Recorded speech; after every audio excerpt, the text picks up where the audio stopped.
Hola, soy Ignacio Torralba, el Tiet, y vamos a entender de vinos. La acidez del vino, ¿es buena o mala? Vamos a verlo. Ya vamos sabiendo, porque vamos entendiendo de vinos, que el cuerpo del vino está conformado por la suma de tanino, alcohol y acidez. Esos son los tres pilares fundamentales del vino y que tienen que estar en una determinada proporción para que el vino tenga equilibrio. Durante la maduración de la uva, inicialmente, cuando es muy verde, cuando el grano es pequeño, es totalmente ácida, acerba prácticamente. Pero cuando el grano ya ha llegado prácticamente a su tamaño final y empieza lo que se llama el embero, que es cuando la uva empieza a coger color, inicialmente son iguales las uvas blancas que las uvas tintas. Pero cuando ya empieza la época del embero, las tintas tiran hacia negro azulado y las uvas blancas tiran hacia amarillo verdoso.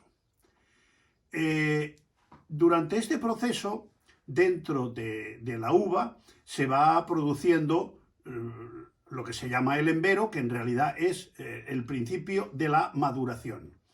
La maduración se puede medir por una curva, por unos ejes de coordenadas, donde se ve claramente que la altísima acidez de la uva verde se va descendiendo al mismo tiempo que en la misma proporción prácticamente van subiendo los azúcares durante este proceso de maduración. Así como hemos dicho en algún vídeo anterior que el tanino está básicamente en la piel de la uva, en el interior de la piel de la uva. Luego hay los taninos de segunda calidad, que son los de las semillas y los de los raspones. Pero los taninos de calidad están en la piel de la uva. En este caso, la acidez está completamente en un sitio diferente, que es la pulpa. Solamente está en la pulpa.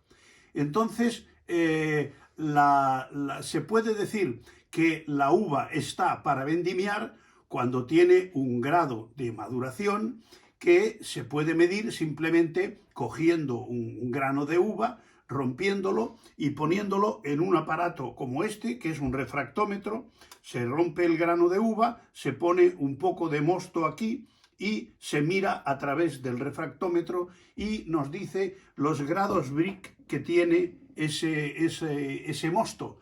Entonces sabemos si la uva está para vendimiar o si todavía está verde y le falta maduración. Hay lugares, sobre todo en las zonas al norte de Francia, donde les resulta muy difícil llegar a una maduración correcta, porque una cosa es la maduración del grano de la uva y otra es lo que se llama la madurez fenólica, que es que el tanino deje de estar acerbo y empiece a estar un poco más domado. Eso se nota simplemente masticando una semilla de un grano de uva. Si se mastica y tiene un sabor más o menos agradable o poco desagradable, esa uva ya está madura. Pero si el tanino está todavía verde, ese tanino está realmente muy astringente y muy desagradable. La acidez total del vino es la suma de todos los diferentes ácidos que tiene la pulpa de la uva. Entonces, como el más importante de estos ácidos es el ácido tartárico, para decir la acidez que tiene el mosto, se busca la equivalencia en ácido tartárico, porque de esta manera cada uno de los ácidos tiene un grado de acidez más o menos fuerte. Entonces el dato se da en tartárico. Por ejemplo, un vino normal puede tener entre 4,5 y 6 gramos litro de acidez en tartárico, lo cual quiere decir que el 80 o el 90% será tartárico y el resto será de los otros diferentes ácidos. Hay un concepto importante que es la acidez fija. La acidez fija es la acidez propia del fruto, propia de la pulpa. Esa acidez fija está compuesta por 3 ácidos fundamentales. El tartárico, que es el más abundante, que es el más importante precisamente por su cantidad, y que si probásemos, porque hay tartárico procedente generalmente de la uva, que es como una especie de sal, que si lo probamos tiene un sabor como aquellos polvos pica pica que habían, ¿os acordáis?, para los niños, que tenían diferentes sabores y además producían ese picorcillo. Pues ese sabor es el sabor que tiene el ácido tartárico. El tartárico le aporta al vino aromas frutales y sobre todo le da aguante, le da persistencia del vino a lo largo del tiempo. Precisamente por ser el más abundante, también tiene una serie de consecuencias al irse degradando. O sea, la presencia en el vino de los tartratos, que son las sales de ácido tartárico, y que con el paso del tiempo se van sedimentando en el fondo de la botella. Ya sabéis que cuando se mezcla un ácido con una base da una sal más agua. Entonces el ácido tartárico, al entrar en contacto con otras sustancias del vino que son de naturaleza alcalina, se combina y produce esas sales que se llaman tartratos, que normalmente precipitan al fondo de la botella y que son muy fáciles de ver, sobre todo en el interior de los corchos del vino, porque se ven como unos cristalitos enganchados. Esos cristalitos son sales del ácido tartárico, que pueden ser sales potásicas o sales cálcicas, depende de con lo que se combinen. También en el interior de las barricas, cuando las barricas ya tienen más de 3, 4 o 5 años, se suele formar una capa, una capa que llega a tener un grosor de milímetros en el interior de la barrica, y que prácticamente anula la capacidad de esa barrica para aportarle al vino el carácter que normalmente le da, que son los taninos, las notas especiadas, las notas de vainillina, etc. Que la barrica prácticamente con los tartratos en su interior se convierte en una especie de barrica de cristal o como si fuese de PVC. El vino prácticamente deja de estar en contacto directo con la madera natural. El ácido tartárico y en general los ácidos tienen la capacidad de hacernos salivar. El hacernos salivar también mejora la capacidad de captar los sabores y de incluso digerirlos. La saliva es un componente necesario para la nutrición y la masticación. Los tartratos tienen la capacidad de que con el frío suelen precipitar. Por eso no suelen aparecer en los vinos que han pasado 1 o 2 inviernos en la bodega, porque entonces el tartrato se deposita y se queda en la bodega, normalmente en las barricas o en los recipientes donde está. En cambio, si sacamos un vino joven que con 2 o 3 meses lo embotellamos y lo sacamos al mercado, si cuando ese vino le pase un tiempo, es posible que los tartratos que a consecuencia de la situación de fresco que pueda tener esa botella, el frío hace precipitar los tartratos, bien al fondo de la botella en forma de sedimento o bien incluso en el interior del tapón. El segundo ácido por importancia en el vino, además del tartárico, que es desde luego el más importante, es el ácido málico. El ácido málico es el ácido de la manzana verde, malus, que significa manzana en latín.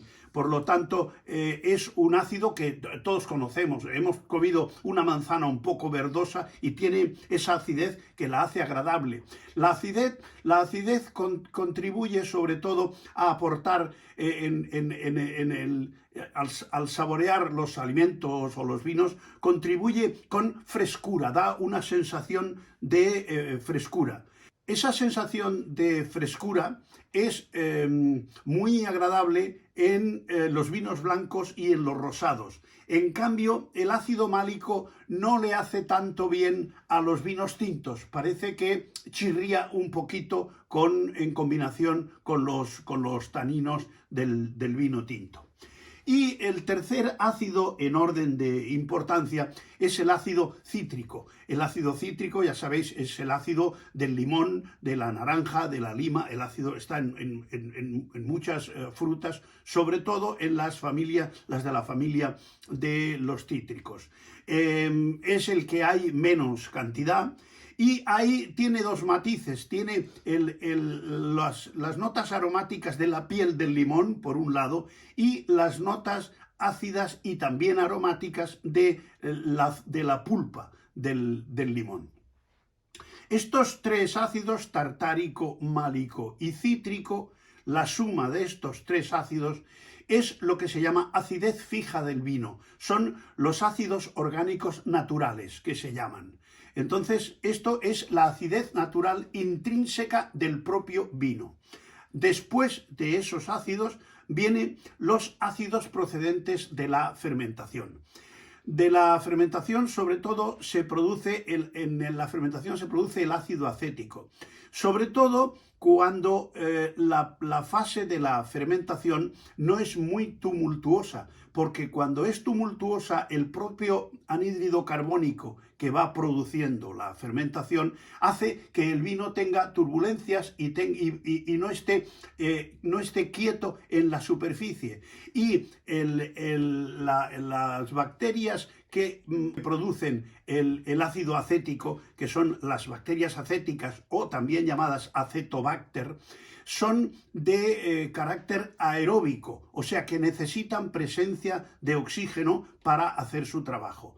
Entonces necesitan que el vino esté más o menos tranquilo para que en la superficie del vino, en contacto con el aire, se produzca esa acetificación, ese aumento del ácido acético. Por eso siempre decimos que el aire es el principal enemigo de la conservación del vino, porque si dejamos el vino en contacto con el aire, como le pasó a un amigo seguidor de YouTube que intentó hacer en una barrica de vino tinto, intentó darle un poco de crianza a un vino de toro, pues el vino se le acidificó, precisamente porque no extrajo el aire del interior de la barrica.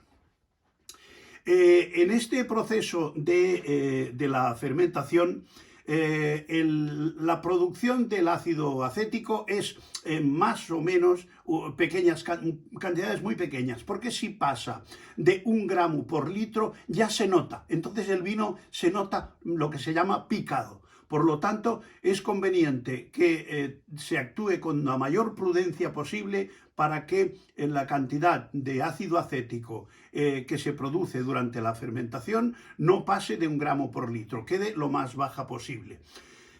También se produce durante la fermentación, durante todo ese periodo, una pequeña proporción de ácido succínico, que es el que da sensaciones saladas y sensaciones amargantes. Después, cuando termina la fermentación, aunque en algunas circunstancias se produce al mismo tiempo, pero generalmente se hace después, se lleva a cabo lo que se llama la fermentación maloláctica. Hay quien discute si la fermentación maloláctica es o no una fermentación, porque en realidad no la producen levaduras, la producen unas bacterias, las bacterias lácticas. Esas bacterias que están presentes en el vino, están presentes en el ambiente, esas bacterias lácticas transforman el ácido málico ya sabéis, el que acabamos de decir que tiene sabor de manzana verde, lo transforman en ácido láctico. El ácido málico es más mordiente, es más fuerte, es un biácido. Entonces lo transforman en un monoácido, que es el ácido láctico, que es el ácido del yogur. Por lo tanto, es una acidez más suave, más elegante, que aporta un poco más de equilibrio al vino. En general, la presencia de los ácidos, de ahí el contenido del título del vídeo, si es buena o mala. La acidez es buena para el vino. Es buena porque los ácidos ayudan, en primer lugar, a mantener un equilibrio sanitario en el vino, porque generalmente las bacterias, no generalmente, todas las bacterias tienen problemas para desarrollarse y vivir en un medio muy ácido. Y cuando hay un alto contenido de ácidos en el vino, tienen lo que se llama un pH bajo y las bacterias tienen gran dificultad para reproducirse y para vivir en ese medio ácido. Cuando el grado de ácido acético sube por encima de ese gramo por litro, es cuando decimos este vino está picado. Está picado porque tiene como ese sabor picante, ese sabor ácido que es el inicio del avinagramiento. Si ese vino lo dejas en contacto con el aire, acabará convirtiéndose invariablemente en un vinagre. El ácido, por otra parte, tiene también la característica de que ayuda a maridar el vino con sustancias, con alimentos dulces y con alimentos grasos. Limpia, digamos, el paladar y hace que se perciba el sabor tanto del dulce como del graso con mucha más definición. Por otra parte, si el vino no tiene la cantidad suficiente de ácidos, al no tener el efecto conservador de estos ácidos en el vino, el enólogo se ve obligado a poner una mayor cantidad de anhídrido sulfuroso para compensar el estado, digamos, sanitario del vino, para poder dificultarle la vida a las bacterias e incluso a las posibles levaduras que hayan quedado vivas y que realmente nos pueden dar un problema de una refermentación luego en la botella. El sulfuroso, hay normativas, sobre todo para la exportación, que obligan a declarar si el vino lleva sulfitos, ¿no?, que es el anhídrido sulfuroso. En algunos países, pues parece ser que tienen unas normas bastante restrictivas a este respecto. Hay personas que dicen que les produce dolor de cabeza, que les produce algún tipo de molestias, personas que son más sensibles o más, digamos, alérgicas, entre comillas, a esta sustancia, al anhídrido sulfuroso. Por otra parte, la presencia de sulfuroso, si nos vemos obligados a poner más anhídrido sulfuroso, también nos arriesgamos a que en el futuro ese vino, ese anhídrido sulfuroso, se derive pequeñas cantidades a la producción de ácido sulfúrico y a la producción de ácido sulfídrico, que aunque sea en cantidades muy pequeñas, luego se perciben. El ácido sulfúrico, ya sabéis que es un ácido muy agresivo, muy desagradable, y aunque sean pequeñísimas cantidades puede llegar a notarse. Y el ácido sulfídrico tiene el tremendo problema de que nos da un olor terrible, como a huevos podridos. O sea, yo he probado algún vino que tiene notas de sulfídrico y la verdad es que es un defecto como para descartar el vino desde el primer momento. En general, los blancos tienen siempre algo más de acidez que los vinos tintos. Cuando sucede, que puede suceder y sucede con alguna frecuencia, que una vendimia, por las circunstancias que sean, tiene un exceso de maduración porque no se ha podido vendimiar en los días idóneos, entonces el enólogo tiene la opción y la potestad de corregir esa acidez, porque si el vino madura excesivamente, la acidez baja demasiado y el azúcar sube, claro, en proporción, ¿no?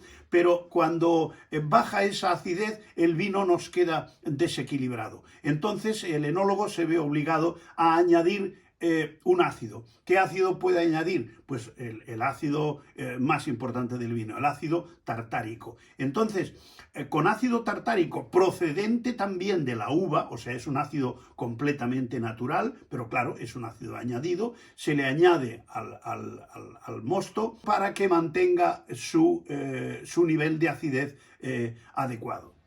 La presencia de una buena acidez en el vino también tiene la ventaja de que se produce durante la crianza del vino un fenómeno que se llama esterificación. La esterificación es cuando un ácido con un alcohol se combinan y entonces da lo que se llaman ésteres aromáticos. Esos ésteres aromáticos le dan al vino riqueza de aromas, le dan complejidad y hacen que el vino sea muy superior a cuando un vino tiene una acidez escasa, que no es, digamos, lo ideal para la crianza. Y con esto, claro, esto puede dar lugar a cientos de preguntas. A mí me gusta que abajo en el vídeo hay un espacio para que preguntéis. Podéis preguntar cosas que, si es necesario, las aclararé directamente en esos comentarios o incluso en otro vídeo si se da el caso. Yo os agradecería que los que no estéis suscritos os suscribáis, que hoy es gratis, y le deis a la campanita para recibir el aviso cada vez que publiquemos un nuevo vídeo, porque así conseguiremos entender de vinos. Hasta otra.